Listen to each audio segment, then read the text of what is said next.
Të nderuar bashkëpunëtor, të dashur miq, zonja zotëri, jemi mbledhur sonte si kuvendet 4 partive që e përbëjnë Vlenin dhe kam kënaqësi që arsyeja e këtij takimi është që sonte po hapim një kapitull të ri të organizimit ton politik, siç është themelimi i shtabit përgjithshëm politik të Vlenit.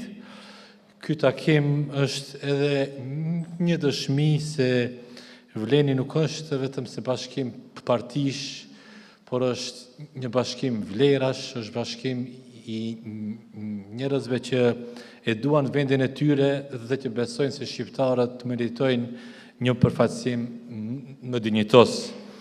Ne sonte jemi këtu të pohojmë se Vleni është më i fortë se dje. Plani i atyre të listave zeza tashmë ka dështuar. U përpoqen të na ndajnë, u përpoqen të na përçajnë, u përpoqen të na sabotojnë për ja ku jemi, akoma më të bashkuar, akoma më të vendosur dhe akoma më të përgatitur që ta bëjmë edhe betejën e radhës. Unë i thash Olmaz doktor, por ai s'më dëgjoi, e morin qafë edhe veten edhe plot shokët të tij. Sidoqoftë, unë dua të them sonte se Vleni nuk është vetëm subjekt politik. Vleni është projekt politik. Vleni është frymë, është vullnet i qytetarëve që spranojnë të qeverisen nga klanet korruptuara. Vleni është bashkim i të gjithë atyre që duan dinjitet, drejtësi e zhvillim. Po që se ju pyesin se çfarë ka bërë Vleni në këtë vit, e di se keni të vështirë të përgjigjeni e të radhisni të gjitha ato aktivitetet që u bën gjatë këtij viti, por mjafton të thoni se Vleni në këtë vit e ka bërë kombin shqiptar.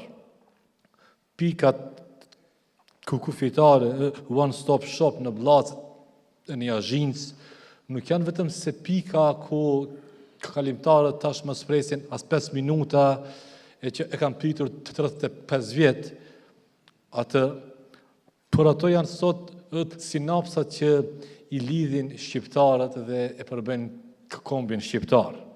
Kurse nga sociologët e dim se kombi bëhet vetëm duke komunikuar. Andaj, edhe pse ky brez ka mundësi të mos e kuptoj sakt e të drejtë se çfarë suksesi është ky, unë jam i sigurt se çdo brez i ardhshëm do jetë pafundësisht falënderues për këtë sukses. Ashtu si jeni të informuar, së shpejti këto pika kufitare do bëhen edhe me pjesën e Shqipërisë. Andaj sot kur po e promovojmë këtë shtab e po i urojmë punë të mbarë shefit shtabit të deputetit Adnan Azizi, unë dua të them se ne jemi parafitores së radhës, sepse vetëm bashk me guxim e me sinqeritet ja dalim që edhe të pamundurën ta bëjmë të mundur. Urime për hajër shtabi i ri e inshallah vjesht të festojmë së bashku. Të faleminderit shumë, na pikë të ndarë.